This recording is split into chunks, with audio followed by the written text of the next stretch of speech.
Bismillahirrahmanirrahim. Assalamualaikum warahmatullahi wabarakatuh. Alhamdulillahil azizil ghaffar, ja'ili kulli syai'in bimiqdar, munzilil kitaba wal hikmata litaqwimis suluki wal afkar. Wa sallallahu ala nabiyyina nabiyyil mukhtar wa ala man tabi'ahum bi ihsanin ila yaumil qarar.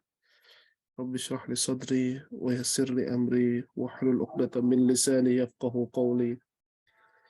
اللهم لا سهل إلا ما جعلته سهلا وأنت تجعل الحزن إذا شئت سهلا اللهم يسر كل عسير والطف بنا في تيسير كل عسير فإن تيسير كل عسير عليك يسير فأنت مولانا فنعم المولى ونعم الناصر. Baik, teman-teman yang dirahmati Allah Subhanahu wa taala, alhamdulillah kita sudah sampai di ayat yang ke-9 ya. Setelah Allah Subhanahu wa taala memberikan sebuah kejutan kepada Nabi Zakaria atas kesabaran beliau, atas cobaan yang beliau emban ya, dari awal kehidupannya hingga sampai akhir hidupnya, barulah Nabi Zakaria mendapatkan apa yang beliau inginkan saat Allah Subhanahu wa taala mengabulkan doa beliau dan beliau terkejut. Lalu setelah itu, apa respon dari Allah Subhanahu wa taala terhadap kejutan atau terkejutnya Nabi Zakaria? Allah Subhanahu wa taala menyebutkan, qala kadzalika qala rabbuka huwa 'alayya hayyinun wa qad khalaqtuka min qablu wa lam taku syai'a. Allah Subhanahu wa taala menyebutkan, demikianlah qala rabbuka, Allah menyebutkan huwa 'alayya hayyinun, hal tersebut yaitu mengabulkan doa, mengabulkan hajat, menyelesaikan problem Zakaria, menyelesaikan problem manusia, huwa 'alayya hayyinun, menyelesaikan semua itu bagi aku, yaitu bagi Allah Subhanahu wa taala, hayyinun, sangatlah mudah. Wa qad khalaqtuka min qablu wa lam taku syai'a. Dan Allah menyebutkan, dan sesungguhnya telah aku ciptakan kamu sebelum itu, padahal kamu di waktu itu belum ada sama sekali. Baik. Allah Subhanahu wa taala memulai dengan sebuah keterangan yang sangat indah. Saat terkejutnya Nabi Zakaria, ya Allah, bagaimana mungkin ya aku memiliki anak, aku sudah tua, istriku mandul di situ. Bagaimana mungkin? Kalau Allah Subhanahu wa taala menyebutkan huwa 'alayya hayyinun. Bagi Allah Subhanahu wa taala itu sangatlah mudah. Ya. Allah Subhanahu wa taala menciptakan segala sesuatu itu bukan dengan kesulitan. Artinya Allah Subhanahu wa taala itu ketika menyebutkan bahwa huwa 'alayya hayyinun, Allah Subhanahu wa taala ingin menegaskan kepada Nabi Zakaria bahwa hal-hal yang tidak mungkin itu bagi Allah Subhanahu wa taala itu mungkin. Hal-hal yang dirasa bagi manusia itu tidak mungkin, maka Allah Subhanahu wa taala mudah untuk berubahnya di situ, teman-teman. Nah, begitu pula juga dalam kehidupan kita, teman-teman ya. Kita jangan sekali-kali ya, atau kita jangan membatasi kehidupan kita terhadap hal-hal yang sifatnya itu dilihat dari kebiasaan alam semesta ini berjalan. Terkadang kita itu terlalu realistis ya, melihat segala sesuatu itu berdasarkan bagaimana alam semesta ini berjalan, bagaimana manusia itu berjalan. Akibatnya apa? Akibatnya seringkali banyak orang itu ya tadi, dia mudah kecewa, dia mudah hancur hidupnya, dia mudah tidak tenang kehidupannya. Karena apa? Karena dirasa bahwa apa yang dia inginkan itu belum tercapai di sana. Tapi saat Allah Subhanahu wa taala ya dalam ayat ini menyebutkan huwa 'alayya hayyinun, bahwa ada hukum-hukum tertentu yang keluar daripada hukum alam, atau ada hukum-hukum tertentu yang terkadang manusia tidak mampu untuk memikirkannya, tapi Allah Subhanahu wa taala mudah untuk itu. Baik. Lalu mungkin sebagian orang akan bertanya, "Ustadz, bagaimana mungkin ya Allah Subhanahu wa taala mengatur sesuatu sedangkan manusia itu ya, atau sedangkan itu di luar dari kehendak hukum alam misalkan. Bagaimana hukum sebab akibat itu kan biasanya akan berjalan. Lalu bagaimana Allah Subhanahu wa taala menetapkan sesuatu yang terkadang tidak terfikirkan oleh manusia? Baik, untuk menjawab pertanyaan ini kita harus mengetahui teman-teman ya, yang namanya fitrah manusia. Bahwa pengetahuan tentang hal gaib, pengetahuan tentang hal-hal yang sifatnya di luar nalar manusia itu dibutuhkan oleh manusia. Coba sekarang ya, serasional-rasionalnya orang Barat selalu mengatakan bahwa dirinya adalah orang yang paling rasional, orang yang paling pikirannya itu terbuka, menganggap mereka seperti itu di situ. Tapi banyak sekali dalam kehidupan mereka itu mereka dikelilingi untuk hal-hal yang tidak rasional. Bahkan mereka ya menikmati ketidakrasionalan di situ. Mereka membuat sesuatu yang tidak rasional bagi akal pikiran manusia, tapi mereka menikmati ketidakrasional itu. Misalkan contoh apa?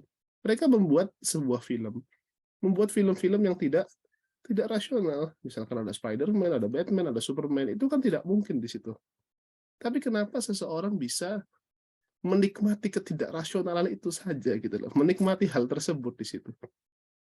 Poin pentingnya adalah bukan persoalan kenyataan atau tidak nyatanya film tersebut.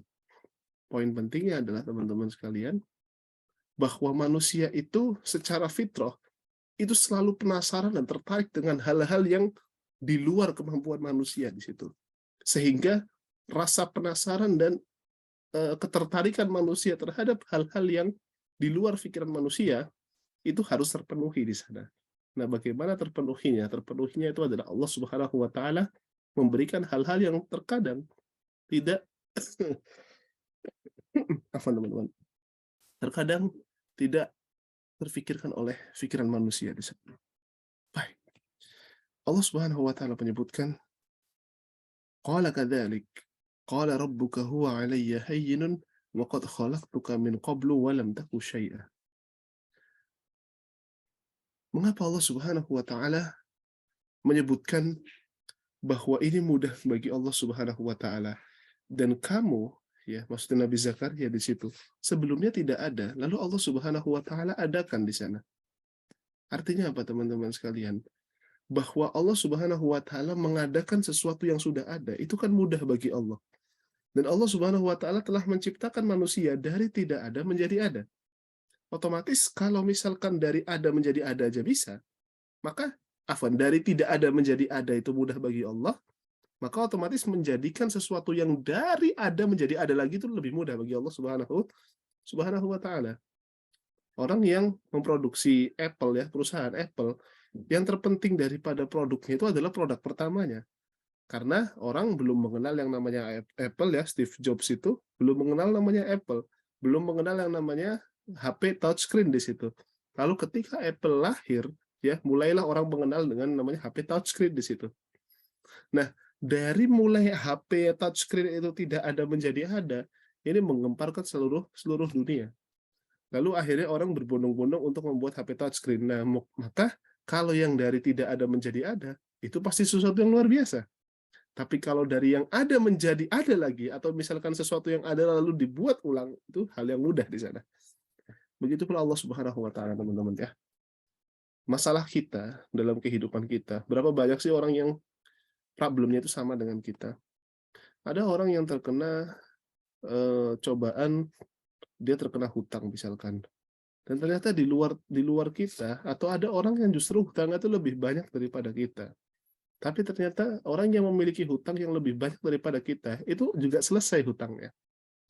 Seharusnya kalau toh misalkan Allah Subhanahu wa taala mudah untuk menyelesaikan hutang-hutang seseorang yang hutangnya lebih besar daripada kita, harusnya juga Allah Subhanahu wa taala sangatlah mudah untuk menyelesaikan problem kita.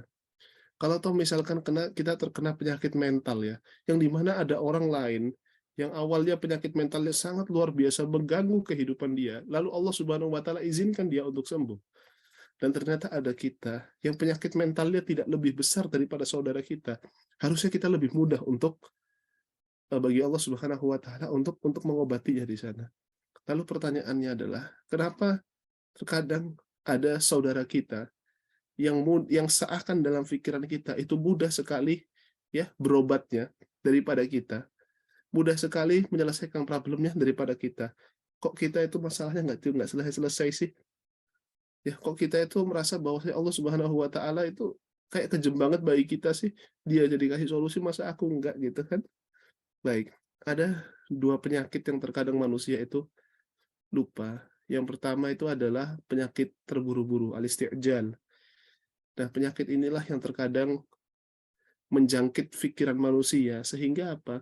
Sehingga tadi dia selalu membandingkan kehidupannya dengan orang lain. Padahal dia tidak tahu bahwa orang lain pun juga tersiksa dengan permasalahannya. Nah, maka otomatis ketika dia membandingkan penyakit yang menjangkit dirinya kepada orang lain, itu sudah tidak proporsional di sana.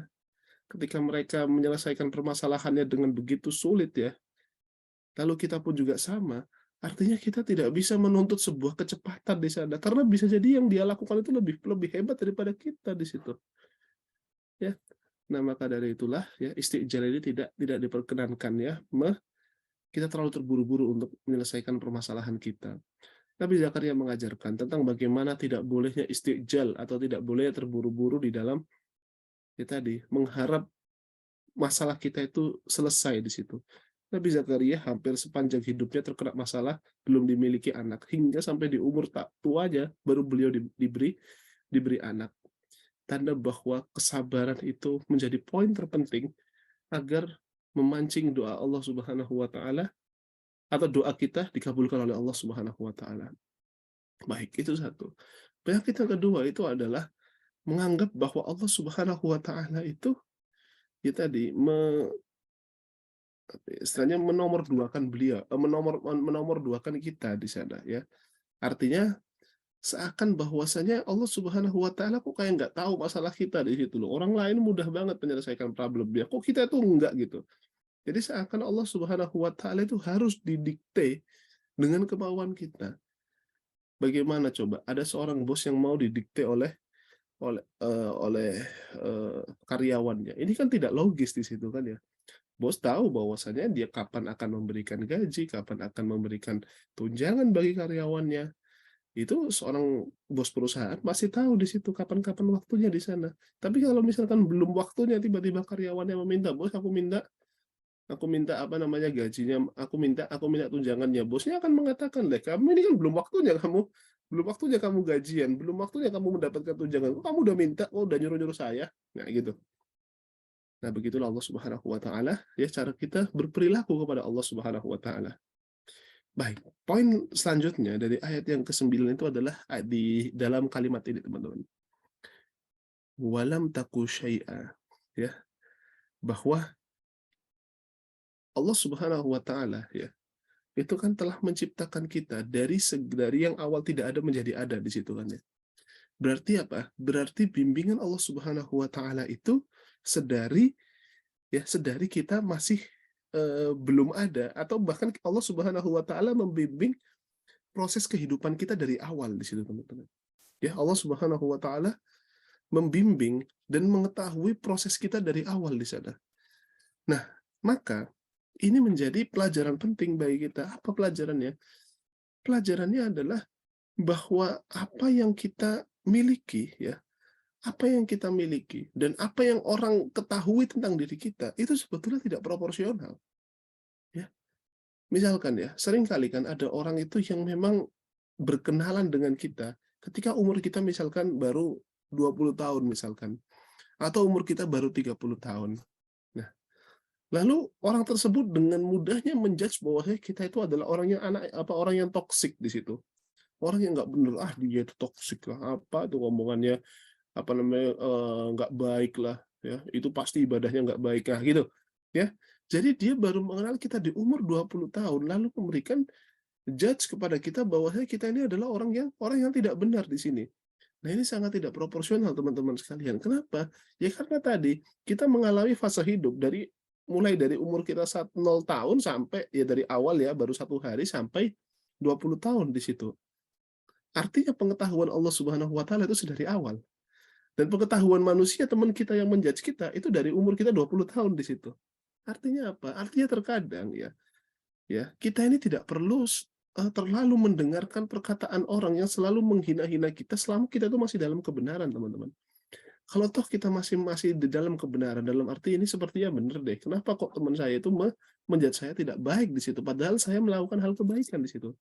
Itu nggak perlu terlalu overthinking kita, "Aduh, saya tuh pusing gara-gara di-judge teman saya seperti ini." Loh, ini dia baru kenal kamu gitu ya, nggak perlu terlalu pusing di sana. Kalau toh kita ini dalam kebenaran, nggak perlu takut lah. Allah Subhanahu wa taala sudah membimbing kita. Allah mengetahui kehidupan kita itu sedari awal di sana. Tanda apa? Tanda orang yang kenal kita sedari awal dan yang mengetahui diri kita sedari awal itu harus menjadi prioritas daripada orang yang baru baru kenal di umur kita yang 20 tahun di situ. Siapakah orang tersebut? Adalah orang tua kita di situ. Orang tua kita kenapa harus diberi porsi khusus bagi mereka? Karena mereka sekali lagi yang membimbing kita sedari awal, yang mengetahui proses kehidupan kita, ya. Maka otomatis ketika ada orang ya yang memberikan pengaruh kepada kita, sedangkan kita sudah di umur dewasa dan orang tua kita memberikan pengaruh kepada kita dan beliau mengetahui masa kecil kita, maka pengaruh orang tua itulah yang harus dijadikan sebagai prioritas di sana ya.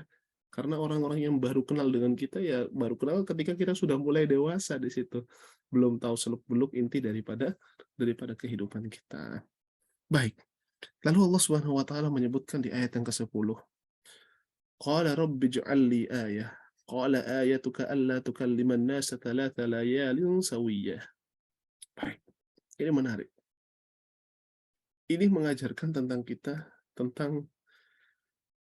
kepada kita tentang yang namanya cobaan yang selalu datang ya atau resiko yang selalu ada di setiap kehidupan kita.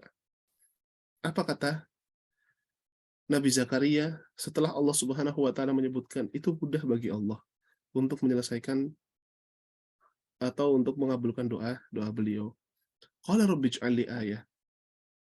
Ya Tuhanku, berikanlah aku satu tanda. Artinya apa?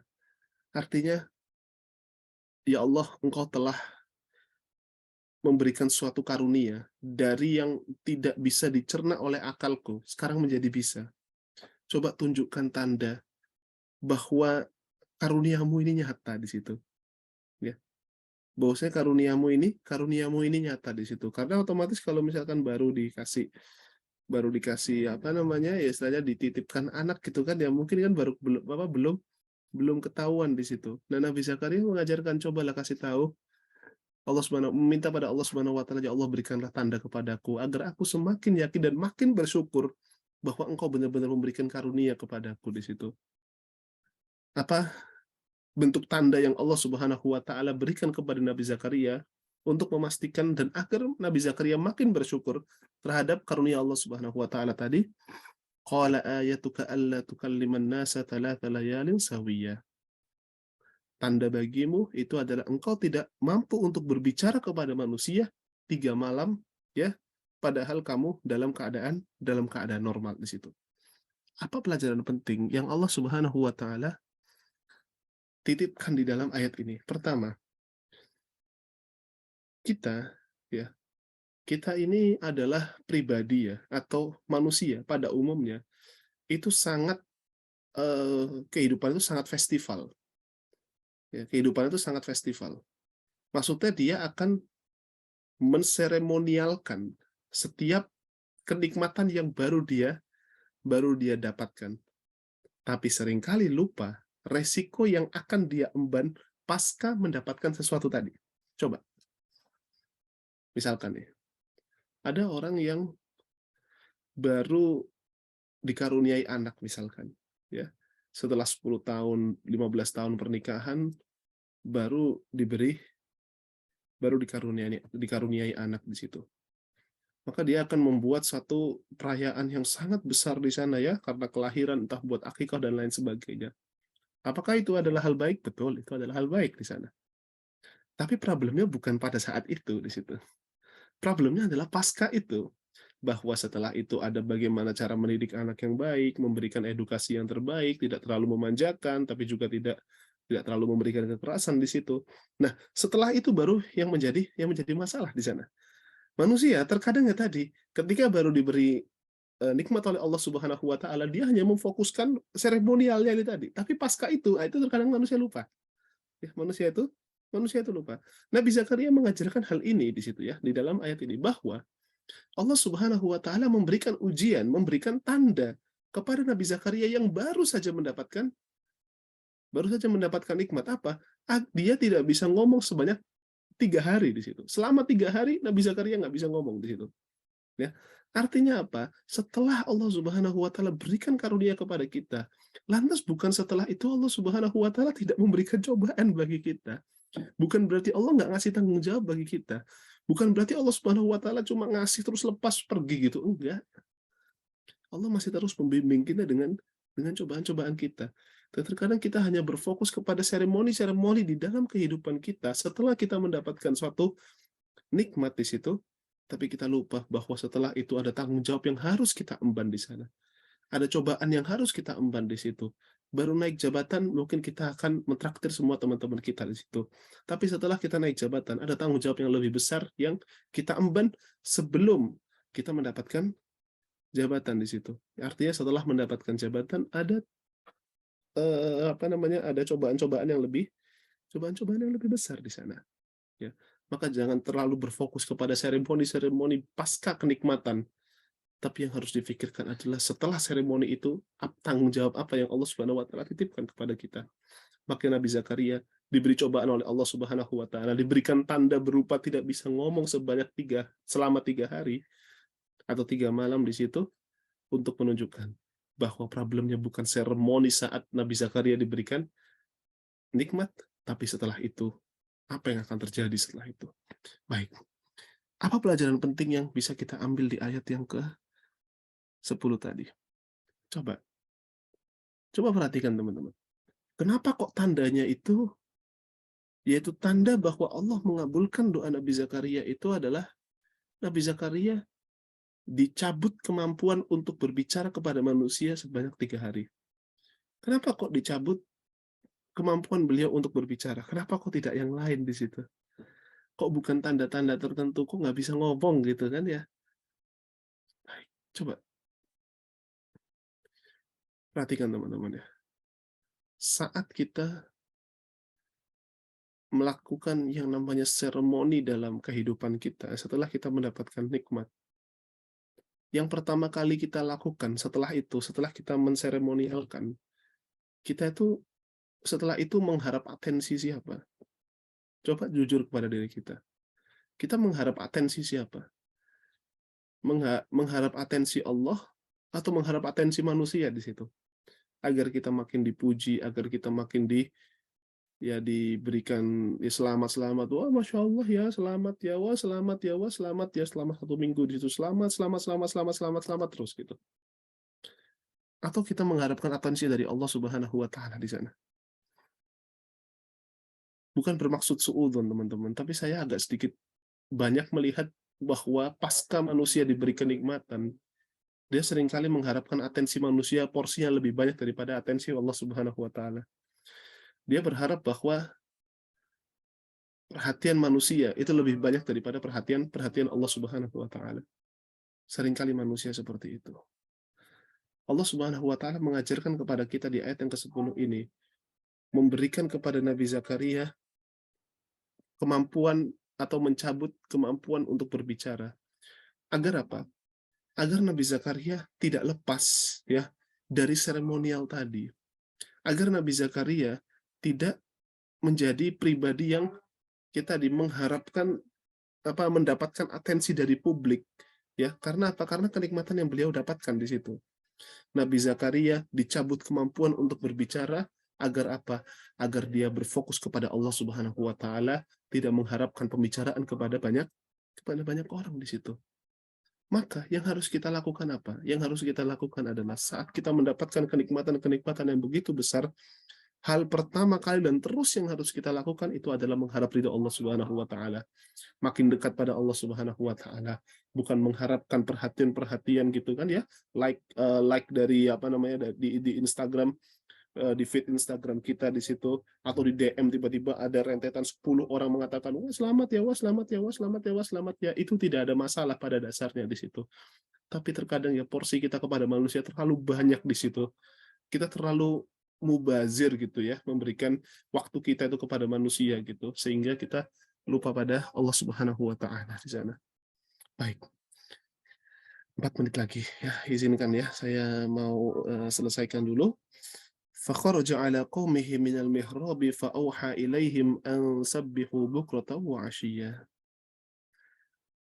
Maka ia keluar, yaitu Nabi Zakaria keluar minal mihrab fa'auha ilaihim an sabbihu bukratan wa ashiyya. Lalu ia memberi isyarat kepada mereka, hendaklah kamu bertasbih di waktu pagi dan petang di sana. Baik, ini adalah menunjukkan bahwa Nabi Zakaria memang dicabut kemampuan untuk berbicara di situ. Sehingga ketika beliau berdakwah, ketika beliau memberikan arahan kepada kaumnya, beliau menggunakan isyarat. Beliau tidak menggunakan kata-kata di sana. Ya. Ketika Nabi Zakaria ketika Allah menyebutkan ya fa'auha ilaihim an sabbihu bukratan wa ashiyya di situ, maka isyarat tersebut itu memberikan pelajaran penting bagi kita bahwa dalam berdakwah teman-teman itu tidak harus orang tersebut itu harus bisa ceramah, bisa bisa ngomong di depan orang, tidak harus seperti itu teman-teman. Bahkan bisa jadi orang-orang yang mengambil peran untuk menjaga akhlaknya, mengambil peran untuk memperbaiki akhlaknya, sehingga ketika orang melihat akhlak dia dan terinspirasi dengan akhlak dia, itu bisa jadi dia lebih mulia daripada orang-orang yang selalu berada di atas mimbar di sana. Karena seseorang yang berada di atas mimbar mungkin dia mampu untuk menyampaikan banyak ilmu di situ. Ya. Tapi apakah lantas dia akan menjadi lebih baik daripada orang yang mungkin yang selalu mendengarkan kajian dan ternyata dengan akhlaknya dia bisa menginspirasi banyak orang? Bisa jadi antum-antum semua itu lebih utama di mata Allah Subhanahu wa taala daripada saya di situ. Bisa jadi antum-antum yang sekarang mendengarkan ini yang sedari awal mungkin berat sekali untuk bangun melaksanakan sholat tahajud di situ ya. Antum lebih utama daripada saya di sini. Bisa jadi semangat antum lebih besar daripada semangat saya. Bisa jadi antum ya lebih terbuka matanya di situ ya untuk mendengarkan kajian daripada saya di situ. Yang mungkin masih agak-agak ngantuk di situ. Bisa jadi semangat antum untuk mengkaji ilmu lebih kuat daripada saya di situ. Dan yang mengetahui itu adalah diri antum sendiri dan Allah Subhanahu wa taala yang Maha mengetahui terhadap semangat antum di sana. Afwan antunna ya, karena perempuan semua afwan. Karena kebiasaan ngomong sama laki-laki di situ. Jadi, teman-teman sekalian rahmati Allah Subhanahu wa taala, di sini mengajarkan hal penting ya bagi kita bahwa ya tadi ya, bahwa dakwah itu harus menggunakan berbagai cara di sana. Ada fleksibilitas di dalam dakwah di situ. Sehingga risalah Islam ini benar-benar tersampaikan kepada masyarakat banyak. Ansabbihu bukratan wa ashiyya, dan hendaklah kamu bertasbih di waktu pagi dan petang. Ini menjadi satu dalil ya bagi teman-teman ya, bagi adanya zikir pagi dan petang di situ teman-teman ya. Bahwa di masa Nabi Zakaria pun ya itu ada ya, ajaran-ajaran untuk melaksanakan doa pagi dan petang gitu kan, bahwa di waktu pagi dan petang ini adalah waktu-waktu yang paling ideal lah untuk berzikir dan untuk mengingat Allah Subhanahu wa taala. Dan hingga hari ini pun ya kita masih bisa menikmati bagaimana indahnya zikir pagi dan petang, dan insya Allah teman-teman ya setelah melaksanakan sholat subuh usahakan untuk membaca zikir pagi dan petang. Dengan membaca zikir pagi dan petang insya Allah Allah Subhanahu wa taala jaga kita di hari ini, jaga kita di kemudian hari, dan Allah Subhanahu wa taala menjaga keistiqomahan kita. Bismillahirrahmanirrahim, kita berdoa teman-teman ya. Mudah-mudahan Allah Subhanahu wa taala berikan keistiqomahan bagi kita ya. طيب أعوذ بالله من الشيطان الرجيم بسم الله الرحمن الرحيم الحمد لله رب العالمين الرحمن الرحيم مالك يوم الدين إياك نعبد وإياك نستعين اهدنا الصراط المستقيم صراط الذين أنعمت عليهم غير المغضوب عليهم ولا الضالين اللهم آت نفوسنا تقواها وزكها أنت خير من زكاها أنت وليها ومولاها اللهم إنا نعوذ بك من العجز والكسل والبخل والهرم وعذاب القبر اللهم إنا نسألك الهدى والسداد اللهم إنا نسألك علما نافعا ورزقا طيبا وعملا متقبلا اللهم إنا نعوذ بك من علم لا ينفع ومن قلب لا يخشع ومن نفس لا تشبع ومن دعوة لا يستجاب لها. اللهم إنا نعوذ بك من جهد البلاء ودرك الشقاء وسوء القضاء وشماتة الأعداء. اللهم أصلح لنا ديننا الذي هو عصمة أمرنا، وأصلح لنا دنيانا التي فيها معاشنا، وأصلح لنا آخرتنا التي فيها معادنا، واجعل الحياة زيادة لنا في كل خير، واجعل الموت راحة لنا من كل شر، واجعل الموت راحة لنا من كل شر. اللهم آتنا في الدنيا حسنة وفي الآخرة حسنة وقنا عذاب النار. سبحان ربك رب العزة عما يصفون والسلام على المرسلين والحمد لله رب العالمين.